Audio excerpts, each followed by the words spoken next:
Hello, true Texans. Now, did we really just wrap up the most conservative session ever, or are state reps gaslighting us? We're going to find out today.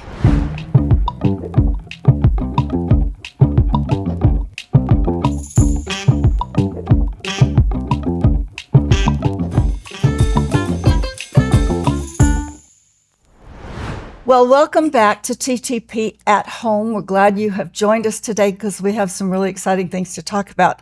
But first, we're going to get some housekeeping things out of the way. We're going to talk about our announcements and what's going on this month at TTP, and then we'll get to our guests. So, Julie, tell us what's on board for July. Sure thing. It is an exciting month. So today we are going to talk about the legislative update, but we're going to do that as well in our meetings across the state this month. We have some of our favorite state reps are coming to tell us what happened in the legislature, so make sure you don't miss those meetings. We've also got Kevin Yeary from the Texas Court of Appeals is going to be speaking. Some of our satellites are actually bringing in some local speakers, which really excites us because we've been trying to make that happen for like 5 years now. So that's great. Glenn Beck has the American Exceptionalism Tour, some of his props and memorabilia that they're touring. And then we're finishing up some other tours for the J6ers and some education issues. So lots of great meetings. We also have lots of great social activities planned. So don't miss out on any of those. Of course, we want you to start a home group. If you are willing to do that, we will help you do that.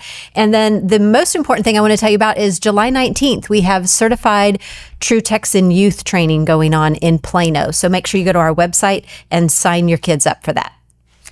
Yeah, lots of things going on, but let's get right to our program and our guests. Today we are excited to have Luke Macias with us. He is a political insider and host of the Luke Macias Show, which airs on a podcast every week. If I don't watch podcasts, but I watch Luke Macias podcasts because It's always full of great information. Not that I'm kissing up or anything. We're going to have to put that quote on our marketing materials. Yeah. So anyway, please welcome Luke Macias. Glad you're with us. Absolutely. Thank you for having me. So why don't we start with what might be a softball question or it might be hard. Just give us an overall, what score, A through F, would you give this legislative session that just wrapped up? Yeah. So I do like reminding everybody that we operate in the world of political science, which is a little less exact than like physics or, I don't know, math or other elements that we get to be very concrete about. And so that's the conversation we're having. We're in a sense all trying to navigate what did we get, what did we not get, and what does that mean? So I'll tell you where I currently am at big picture. I feel like last session, the legislature delivered probably somewhere, last session being, not the session we just finished. I bet you the Texas House delivered 7-8% of what Republicans kind of wanted out of the session. Mm-hmm. And then not only that, but then they culminated with ending it with an impeachment of Ken Paxton. So you not only had a policy problem, but then you had a politics problem as well.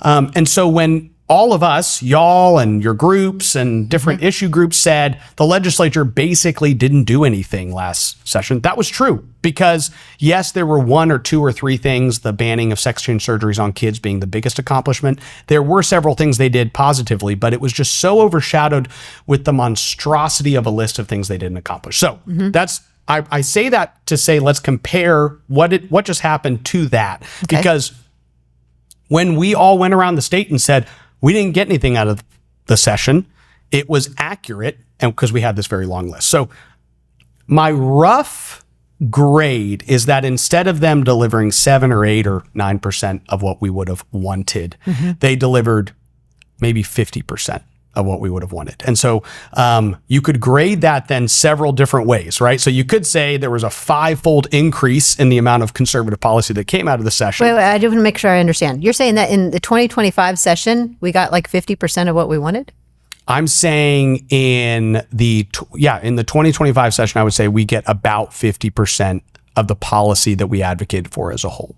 And so when you then look at that, and there's a couple different ways you can break that down. Tom Glass has done what I think is a relatively I read his good analysis. Andy Hopper just put out an analysis. All the different groups are putting out their own different analyses. So I'm kind of breaking this up into the good, the bad, and the ugly. But first, let's talk about what was accomplished, right? Okay. So when it comes across the board, you have, of course, China Land was accomplished. I will say this too. It wasn't just that China Land got done. It's that because conservatives fought, they were able to get China Land done in the right way. Yes. Half of the fight was Right. also making sure that you don't get a bill that you have to come pass another bill to do this session. It's just done. It's done the right way. Mark DeRazio's gold transaction bill was gutted in the House, but restored in the Senate, and then they concurred. So not only was that one under ending federal overreach for a Texas GOP priority done, but it was done in a way where we can actually check it off and say, we don't have to come back and pass it again next session. So China Land, SB 12 is probably the most significant, personally, I believe, bill of the session, which is the one that ends DEI and sexual orientation and gender identity from our K through 12 system. It ends it in the hiring practices. It ends it in the actual instruction given to students. It ends it in the programs given to students. It ends it with what contractors can come in and talk to. So that's probably the most substantive bill. Again, another bill that was watered down a little bit in the House, loopholes opened up, goes to conference, gets shored up, gets passed. There's a bunch of other things as a whole. But if I look at it and I go, I know the Democrat chairs one has been one that we've discussed. That was a half win. To some extent, if that had to go to conference with the Senate, we probably would have gotten what we wanted, because that often happens in the Texas legislature. But because the House got to kind of decide what it did on its own and then force that vote up or down, we do see a positive result of the fact that Democrats didn't chair certain committees and could just deny bills didn't get heard. I think one of the reasons why we see some ending federal overreach, more election integrity, more medical freedom, more of these bills in general, is because Democrats were given less power in the House. However, they were still giving more influence, which is what led to both real conservative policy dying and then some conservative policy that gets passed being watered down in the process. Some of those were able to shore up. So the end result is still positive, and others still end up going by the wayside. So that's interesting that you say that, because, you know, the mantra is always, well, they did what we wanted. We don't have Democrat chairs, but what they ended up doing instead is worse because they got power and money, the Democrats did, and the Democrats have all cheered it.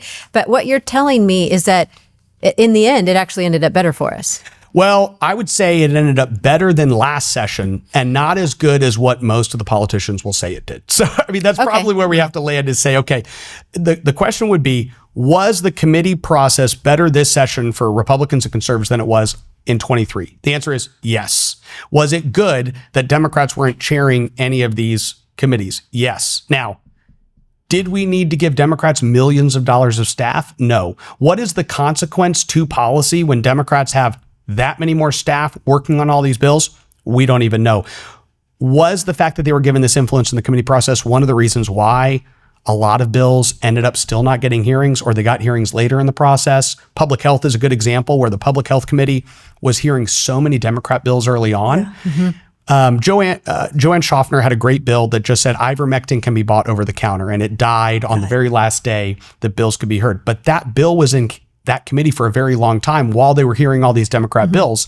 And we gave vice chairs the ability to help get bills set for a hearing. So they crowd the committee process real early on, and that slows down the process so that good Republican policy ends up coming out later, getting placed on a later calendar. So that's an example you can point to and say the Democrat influence in the committee process probably contributed to that. It doesn't mean that you would rather have Democrat chairs. Right. The other part, and I know this is going to get a little bit technical, so there's the vice chair problem, and then there's the permanent subcommittee problem. And I think our activists are a little more engaged in the process. I would say the permanent subcommittee chairs are a bigger issue than the vice chairs. That became rather clear. Yeah, and I think because the permanent subcommittee chairs ended up basically being chairman for all essential purposes. And so you realize, okay, if you're going to make Terry Canales the permanent subcommittee chair of transportation funding, and you're going to send bills directly to him, and he gets to decide whether this bill moves or dies, he is a chairman. especially since he's always been the chair of the Transportation. Committee. And now he's subcommittee, transportation funding, permanent subcommittee. So I think the permanent subcommittee, in my opinion, is the bigger issue. I think there should be a discussion next session, and I think conservatives are going to be pushing to say we shouldn't give Democrats millions of dollars to be vice chairs when they've never, ever needed all this money. None of the vice chairs in the Senate have all this money. It's a total giveaway for no reason. And so I want to just stop for a second, though, because I'm always aware that we assume that people understand everything that you're saying, and then they watch this and they're just confused. And what is he talking about with these permanent subcommittees? Can you just very briefly explain how that hierarchy works?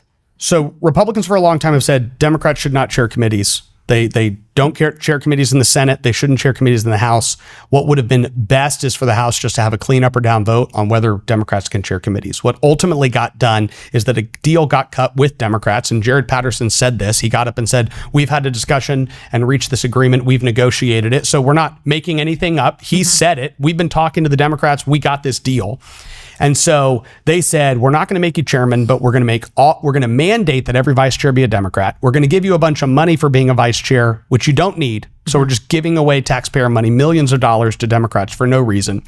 And then we're going to create these permanent standing subcommittees, which is a committee under a committee.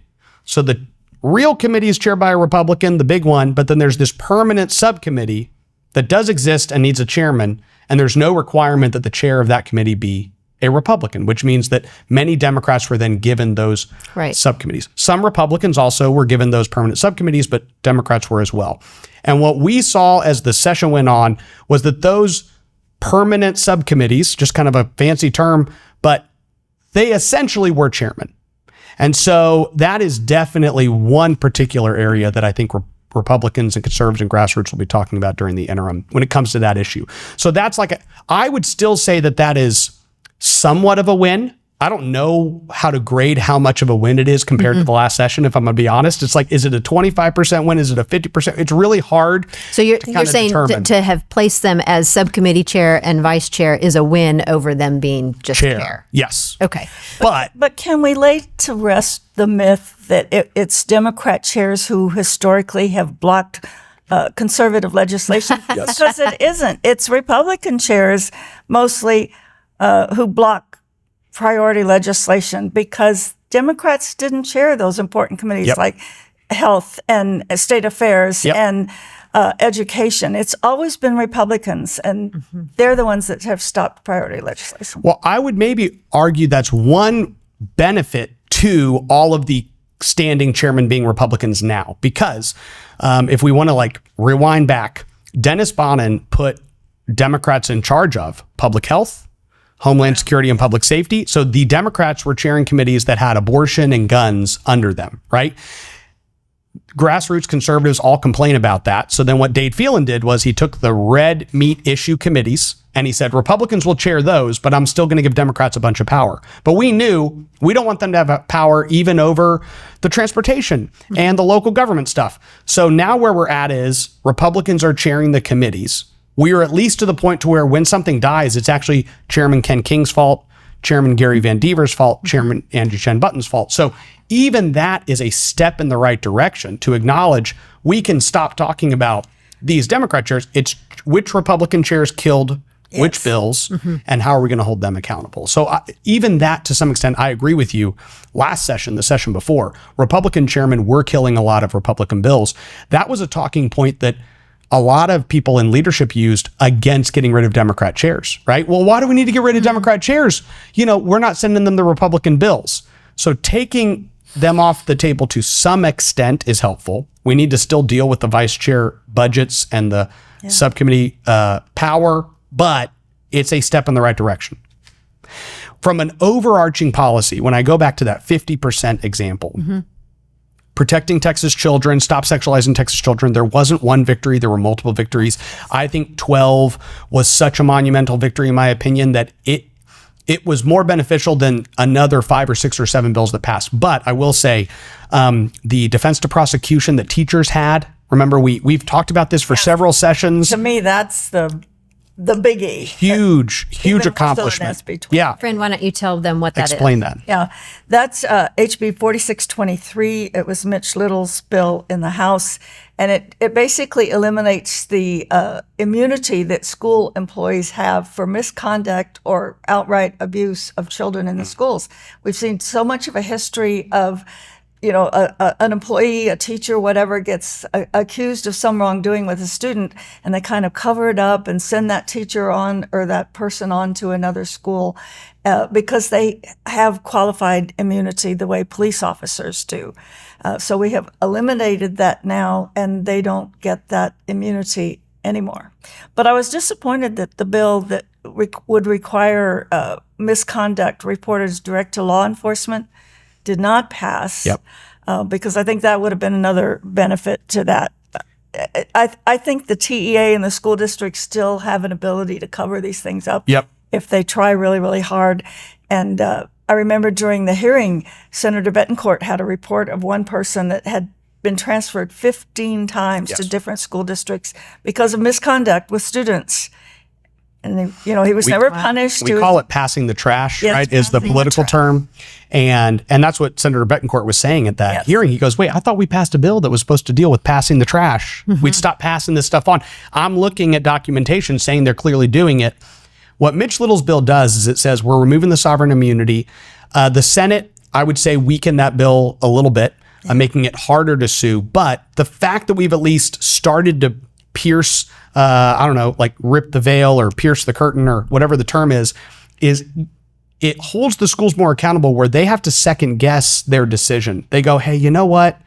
If we hire this guy and we know he did this at this other school, we might have reached the negligent level to be sued if this guy hurts a kid. And that's what that accountability does. When there's a lawsuit that could happen and you could be held accountable and have to pay $250,000 or $500,000 for sexual misconduct with a kid, all of a sudden you're second guessing those decisions. So the hope is that builds these rails of accountability. What 12 does is says, stop talking to the kid about gender theory. Anybody, math teacher, English teacher, PE teacher, I don't care who you are. Lunchroom don't lady. talk to them about it. Don't do it. And if you do it, you're violating state law. That has not existed before. And so it really does empower parents pretty substantially. And am I correct that we owe Representative Steve Toth the gratitude for putting an amendment in there that added that social transitioning. Social transitioning. Yes. Is what I'm trying to say. So I want to make sure people understand the distinction. So you can say, don't talk to them about gender, don't talk to them about this. What social transitioning by definition would be in this instance would be if a boy tells a teacher, I might be a girl, or the teacher themselves say, hey, have you thought about maybe you're a girl?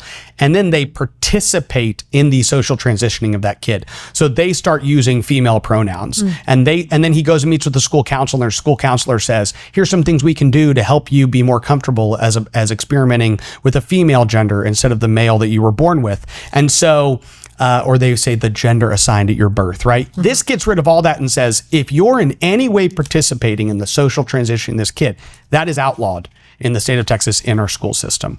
What SB 12 goes even further with is to say, actually, how about this? Even if you're not socially transitioning them, don't even talk to them about the gender stuff. And so that I feel like really does tie their hands to say, don't participate in it. Don't even talk to them about it. We don't trust y'all. We hardly trust you to teach them how to read, to be honest, and you're not doing a good job of it based on the TEA and all of our other stuff. You can't teach these kids how to add. You're not doing a great job teaching them how to read. Why don't you focus on that? And let's see where we can go from there. Yeah. I was also disappointed that the bill to make sexual education opt-in instead of opt-out also failed. I have to check because I think that was stuck in 12. I'm not 100% sure, Fran, but I would maybe go check because I know we're just recording this, so we'll have to stick a I'm going to make it very clear to anybody listening or watching. I might be wrong, but I am almost certain that SB 12 took that in. Yes. That in. Yeah, because all the parental consent, parental advisory stuff, I'm almost I'm 95% certain that all that got added into 12. That's why I appreciated 12 so much, because it was it was a 47-page bill. So there was so much room to add different stuff into it when it actually passed. That would be really good news. So I'll tell you this. I will look that up. The stuff I am disappointed in that got killed, because I know this has been, my point in giving the 50% threshold that I think, and again, somebody could give me their analysis and say they think it's 40, they think it's 35, they think it's 55. I'm not here to argue with them on that analysis as a whole, but I just look at it and go, last time I remember looking and saying the House did nothing with election integrity, absolutely nothing. And this session, you say they did 4, 5 different bills. Now you can look at the stuff they killed and be really frustrated by it. We didn't move our May elections to November. We should do that. The only people that benefit from these off-year May elections are Democrats. We know that. Everybody knows it. And it's not just a Texas GOP priority. Texas Public Policy Foundation put out some great analysis on this. A broad spectrum of groups came in and said, we should do this. The Texas House killed that bill. So yes, there's real election integrity that should have passed that died. We said, if you're not a citizen, you can't vote. That's good. That's good. But it's kind of already illegal, but we made it doubly illegal. But the bill that the Senate passed, I think it was SB 16, that says you have to verify citizenship before registering them, died. So that's a real disappointment, because you go, we already know the illegal can't vote. We need to know that they're legal before they register. Right. And the reason the Democrats fight hard to kill bills like that is they know that might negatively affect their party. So you can't say they didn't do anything on election integrity. There's a number of bills. The Texas GOP has put out, I think, the list of bills of election integrity they passed. In the event, one of the things I saw this session doing was, we have complained about this policy for a very long time. And so instead, and to some extent, the consequences of that, which is what the grassroots did, was that more of these people lost their primary than ever before. They didn't have excuses to explain to people why all this stuff died. So even people that are more moderate Republicans said, we have to do enough to be able to tell people that we did something. And what that means is that when it comes to the list of, let's say, 10 election integrity bills, 4 or 5 of those got done this session. And which also means there's a really, I would say, a better shot, as long as we continue to stay engaged and move the legislature in the right direction and re-elect champions that fought for this stuff, that maybe next session you have 4 or 5 more election integrity bills. And now you have to get past the low-hanging fruit stuff. So we complained about China land dying last session. Huge problem. It's done. We don't need to pass it again, which means there's room for more conservative policy next session. You pick the low-hanging fruit. That way you can go further up the ladder. I think that's probably good advice to help people not feel so overwhelmed by the losses, is that there's another session. There's always another election, then there's always another session, and we'll be here for that. But you did mention Tom Glass's statement or his analysis, which we emailed out to everybody because we thought it was so good. But when I look at because I have this in front of me, when I look at that, it doesn't really look like 50% to me. No Democrat chairs, fail. Border enforcement, fail. End taxpayer-funded lobbying, fail. Secure Texas elections, he only gave that 10%. End federal overreach, 30%. Stop sexualizing Texas kids, 45%. So that's good. And secure the Texas grid, 67. Texas is not for sale, success. So those are all the issues that the state GOP put forward, at our convention or whatever. And that's his summary. It doesn't look like 50% to me, but I guess you're right. There are so many bills under each heading. Let me give you, I think Tom's analysis is super helpful, but let me explain. And I'm probably on board with the way we currently do it at the Texas GOP, but there is a discussion every convention about, is a legislative priority a bill or is a legislative priority a bunch of bills? Right. Okay. So Texas is not for sale is about the China land. There were a couple other bills in that, but they were small China bills. And so you can kind of put it in there. So you go, are we going to say we need to pass a parental bill of rights that gets sex and gender out of schools? That's one legislative priority. That would be SB 12. Okay. Instead, what we've done, which I actually think is the right thing to do in these instances, is you go, stop sexualizing Texas children. Just stop it. But what that turns into, in a good way, is that there's 30 different bills that could stop sexualizing Texas children. So we passed 50% of, I'd have to go look at it, but I think it is like we passed 10 of the 20 bills. And then you have to go in and start analyzing, okay, well, this bill that passed might have done more than like 6 of the bills that died. Or in some of the cases, so with Stop Sexualizing Texas Kids, my general assessment, and other people might disagree with me, is I think we passed some very substantive bills of the ones that passed. Election integrity, I would kind of go the opposite. I would say they picked the weaker, the smaller election integrity bills to pass. So the analysis of election integrity is probably accurate, if not even a little skewed, where you're like, they killed the ones with the biggest punch that the Democrats would have been most upset at. On the Stop Sexualizing Kids, I would say that because of some of the major wins, it's actually probably an even bigger win than what we look at it as. I don't think we won the Democrat chairs issue. I do think that this Democrat chair issue to me has been a decade-long battle that is not done. Right. But I think we have been winning every single session since we started the debate. That's my only point. We have not gotten rid of them to the extent that we want to, but it's like every 2 years, things have gotten better. They went from being a larger percentage to a smaller percentage. Then they went from having more powerful committees to weaker committees. Now they went from being vice chairs and subcommittee chairs. So it's not done, but it is better. I think that's such an important point to make because our people get so discouraged. Yeah. Like if we don't get 100% of what we want, well, I elected these people and I worked so hard and I donated all this money and you know what? Screw it, I'm out. Yeah. And that is absolutely wrong because you're right. It's a progressive thing. We move that ball every time. Bob Hall's grid, he passed a lot of grid legislation this session.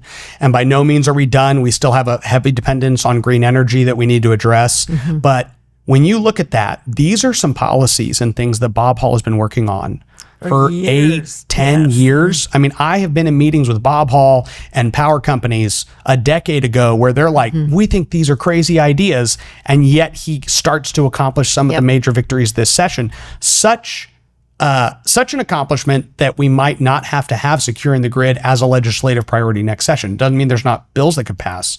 But legislative priorities, to the extent that they can be accomplished, mean that we have room for additional ones moving forward.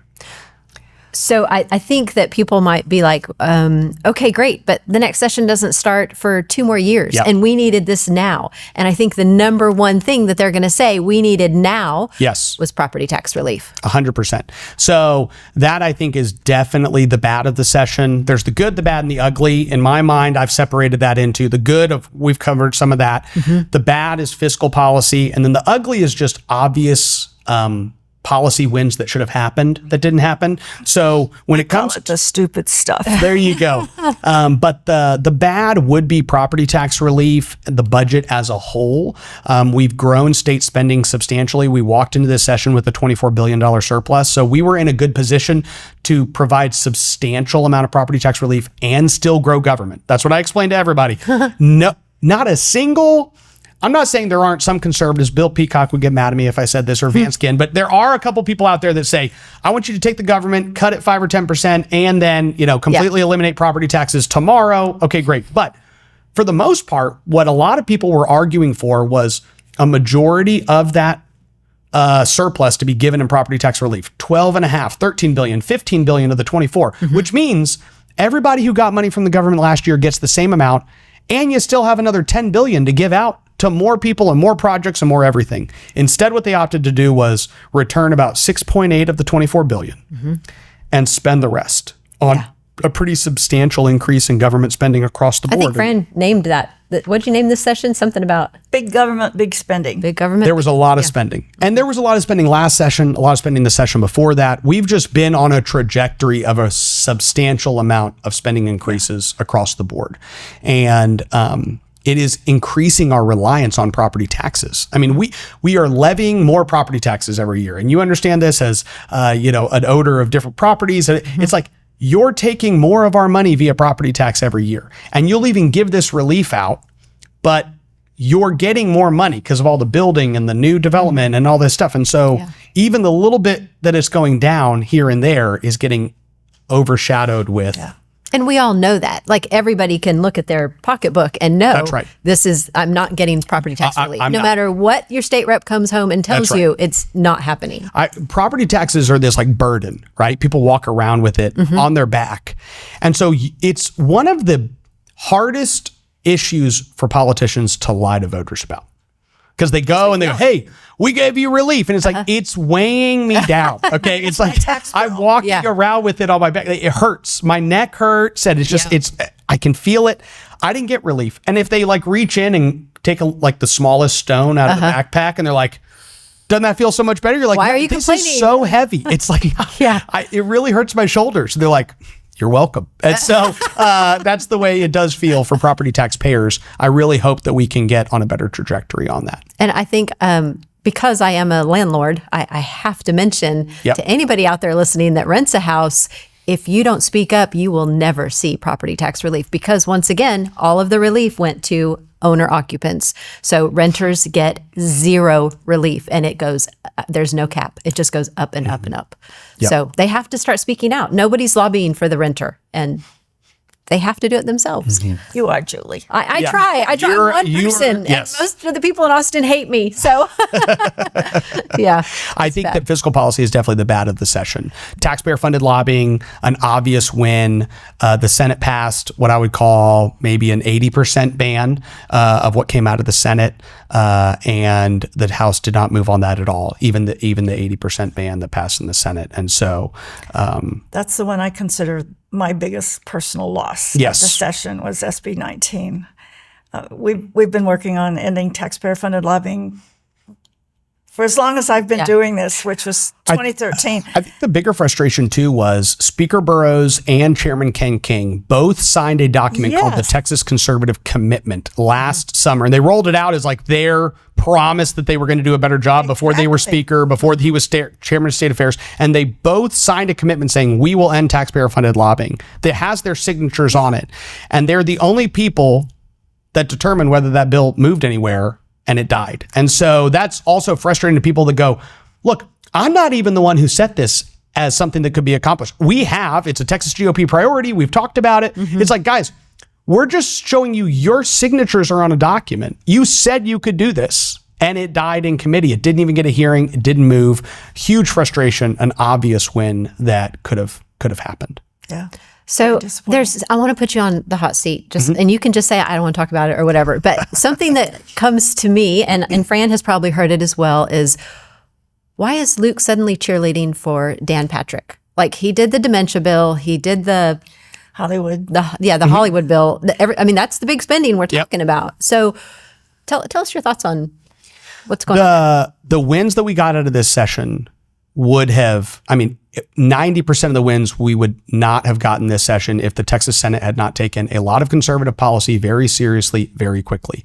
That is a fact that I don't think could be honestly debated. You totally look at all these things and you go, the Texas Senate came in, they had a substantial amount. Now, I will say, in some respects, it was easier because the House had killed so many of their conservative policies that they've passed for the last two cycles under Speaker Dade Phelan. And so they could get them quickly, they could move them.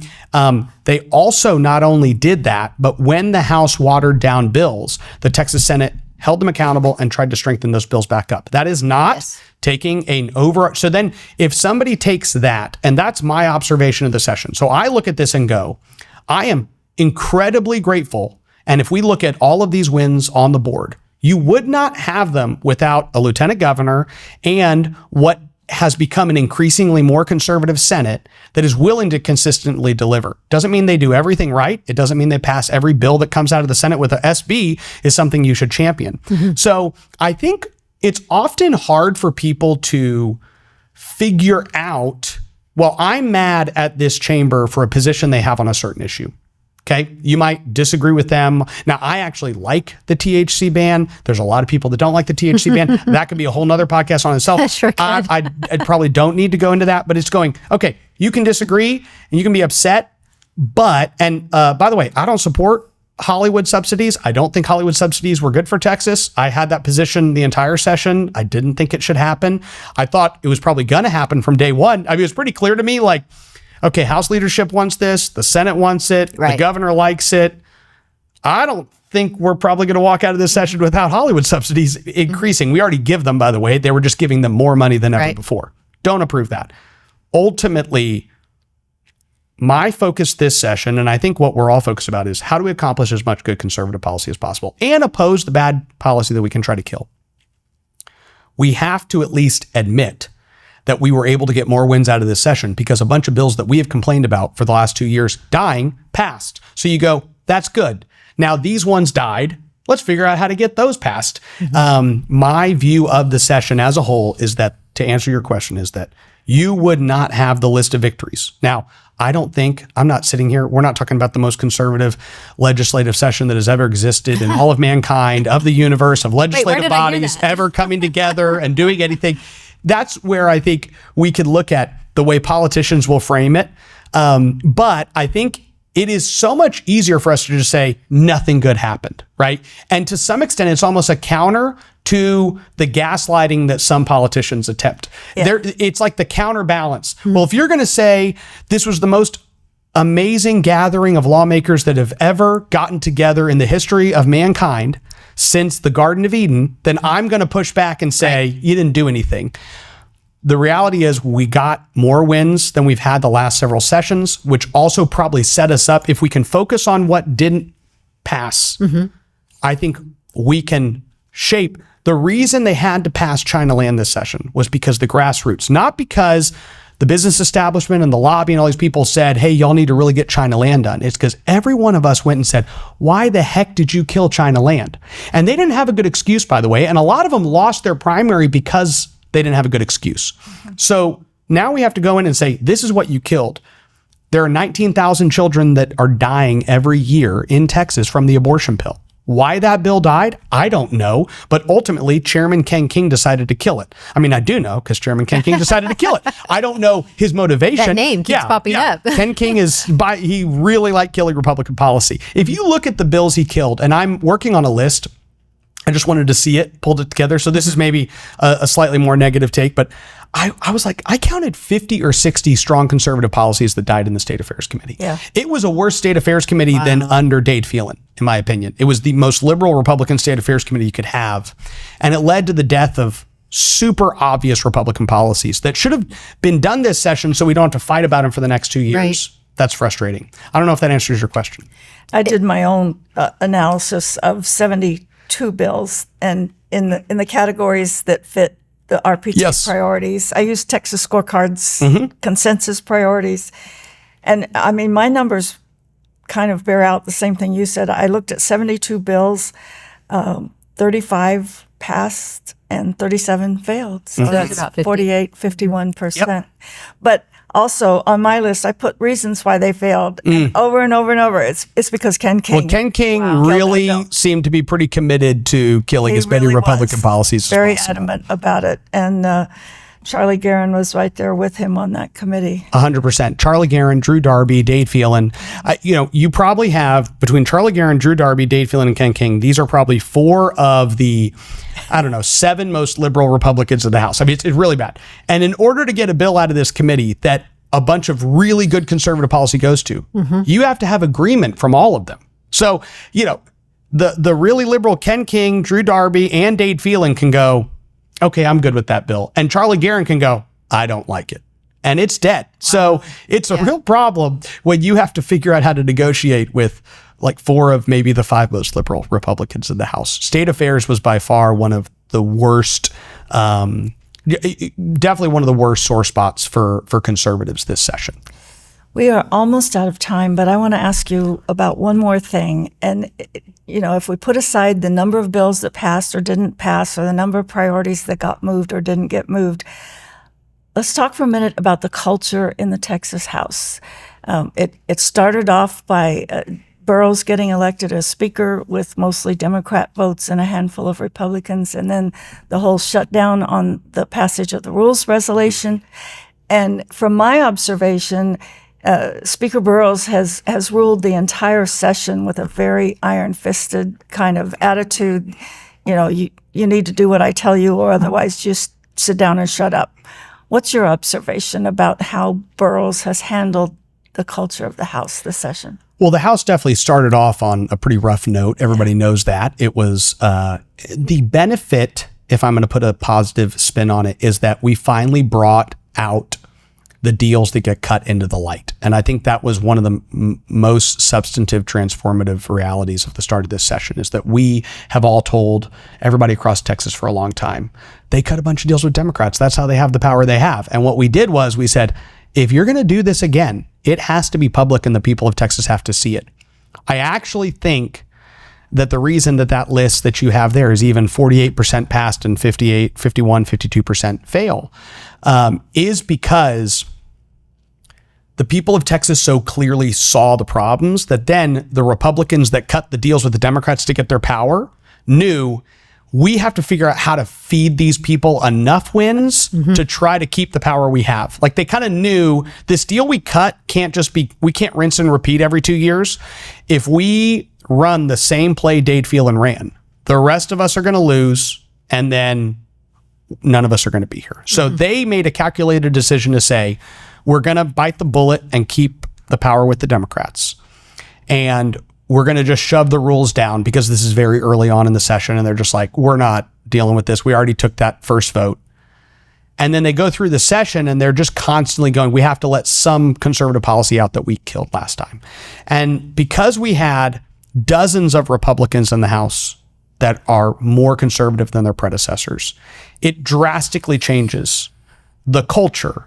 This is not a top down, but it's just a reality that the floor had a more positive culture for conservative policy, because each person that we appreciate, an Alan Schoolcraft or a Janice Holt or a Shelley Luther, is not only they're advocating, but the person that they replaced, Reggie Smith, Ernest Bales, John Kemple, would have been actively working, Glenn Rogers versus Mike Alcott, would have been actively working at the time on a committee or in the background to try to kill something, or have been voting against us. The amount of amendments we saw on the floor that 3 or 4 sessions ago might have only had 20 votes for them, that were getting 60 or 70 votes, or in some cases just passing.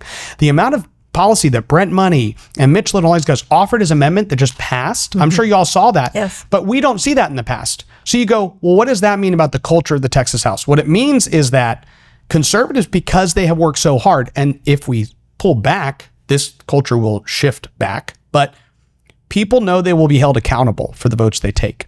So Republicans, when Brent Money is up there offering an amendment, his Republican colleagues, even the ones that would be more partial to work with Democrats on a daily basis, are going, I think I'm just going to vote with Brent on this. It is the path of least resistance for me to vote with Brent Money to strengthen this bill up and to move on with my life. And so that is a testament to conservative grassroots people who have put a massive amount of work in to deliver these wins. Carissa Richardson versus Frederick Frazier, Katrina Pearson versus Justin Holland are not small improvements. They're large improvements. And then those individual improvements have an impact on the legislative body as a whole. So that then, I feel like everybody wants to figure out, oh, well, does that mean that Dustin Burrows actually wasn't as bad or good a speaker as we thought? I think that the House's actions this session are a result of Republicans working so hard to make it clear that the Texas House is a bottleneck and it needs to stop. What they attempted to do is say, let's look like less of a bottleneck. And by the way, we should rejoice when they do that, because that means conservative policy passes. That's what happens, right? By necessity. So it's like, well, we'll prove to you we're not a bottleneck. How? We're going to pass all these bills. Great. Okay. Like, we've been asking for them. So we now have 30 to 40 to 50 conservative policies that pass that we can say, that's good. And now we have another 40 or 50 that died that we have to figure out how to pass in the future. I'll close with this. If conservatives don't stay doubly engaged in all these fights, then that pressure will dissipate. And these politicians who feel like they appeased people will come back next session and go, didn't we pass all that good stuff? We don't have to do this again. And so the tone that you walk into the session with is based on the last election. And we ultimately walked into this session with substantial conservative victories. So people felt like they had to do more than they'd done in the past. And they will act next session based on whether or not they think the legislature in Texas as a whole move to the right or the left over the next 18 months. Okay, we have about 5 minutes left, and I have a couple of questions. So just quick answers if you can. Any thoughts on, and I want everyone to understand that we're recording this on, what is today, June 10th? June 10th. And it doesn't air until July 4th. Oh, okay. So it could be dated information, but because of vacations and such, this is what we have to offer. Understand. So, but do you have any thoughts on what may or may not get vetoed, or a special session? So I don't think we'll have special session news by the time this airs, but it would not surprise me if there is some special session. If it does happen, it will be more than likely in the fall. It won't be, in the next 30 days. There could be a special session. The New York Times talked about how there might be a special session for redistricting to get 1 or 2 more Republican congressional seats. But then there's also some additional policy the governor could call people back for. I don't think there's a lot of desire for a special session on any side. So there could be one. If it is, it will more than likely be limited. When it comes to vetoes, we will know by the time this airs, July 4th, all the vetoes will be done, right? Because he has till late June. June 22nd. Yep. To veto these different bills. The governor's veto list is usually not substantial. He's vetoed a couple bills. I've agreed with his vetoes so far. I assume I will agree with the rest of his vetoes. That's my hope. I will say that there was a lot of pressure for him to veto a number of conservative policies late in the session that he did sign before the session even ended. And these were ones that behind the scenes we were getting notices for that. I mean, lobbyists were being paid a lot of money to try to pressure the governor's office to veto very substantive conservative policy. And some of it's not the SB 12s of the world, but it's like other little wins that you can see very powerful, wealthy people are going to be negatively affected by. And he signed those bills into law. So I'm grateful for that. But I'm hopeful that we will get a handful more vetoes. Representative Brent Money and Representative Mike Alcott led letters to the governor that were signed by 30 and 40 some odd Republicans respectively. On the last 2, what I say wins were handed to Democrats. One was a loan repayment program expansion. One was one that puts teachers on appraisal review boards, even though they work for taxpayer entities. Those are obviously bad policies that I think a lot of people are asking the governor to veto. So those are probably the 2 that I'm watching most closely. I think it's HB 646 is 646 the repayment. And what was the other one? It was like SB 9 something or yeah. Oh, yeah. It was the Chris Turner bill that he had. I don't have the number on that. I don't have the number either. It's 9 something. But we gave action items at our meeting last night in Tarrant County to call the governor and ask him to veto those 2 bills. I think that is something every citizen should do. And then I'm also hearing though that the banking lobby is pressuring him to not sign the transactional gold bill. Yes. So there's another great example where what happens is the session ends and then these interests go in. Yeah. And the banking lobby tried to kill that bill at multiple turns. And I will say the grassroots conservatives worked really hard. I've spoken to the author, Mark DeRazio, on that bill, and he said that bill would have died.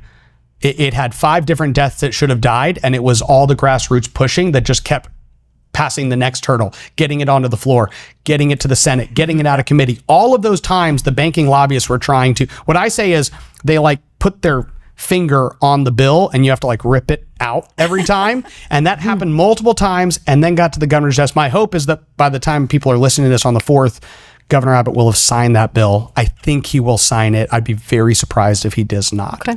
And can we reiterate how many times today Luke has said, we got these good things because of grassroots pressure. Yep. For those of you who are feeling distressed about this session, and I keep hearing it's the worst session ever, we made major strides this time. There is reason for hope, and we can do even better next time. So get ready for the 26th we should probably plug that we made that list of lobbyist groups that were in Austin the most. True Texas Project is on it. True Texas Project was number 6 on that list for the most engagements with committees during this session.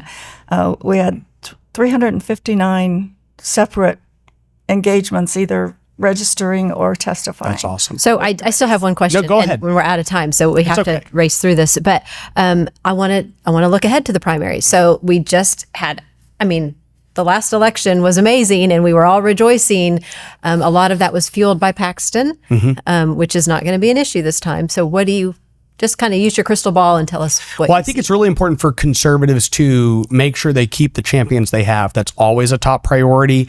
And so we don't want to take anything we get for granted. When you elect a strong conservative fighter in place of a moderate person, that is not a promised guaranteed vote forever. We all have those stories of Dr. Stuart Spitzer, Molly White. My dad lost his reelection in 2008. So it's a good example where you go, guys, just because a conservative wins doesn't mean they're going to win again. Don't take that for granted. Fight.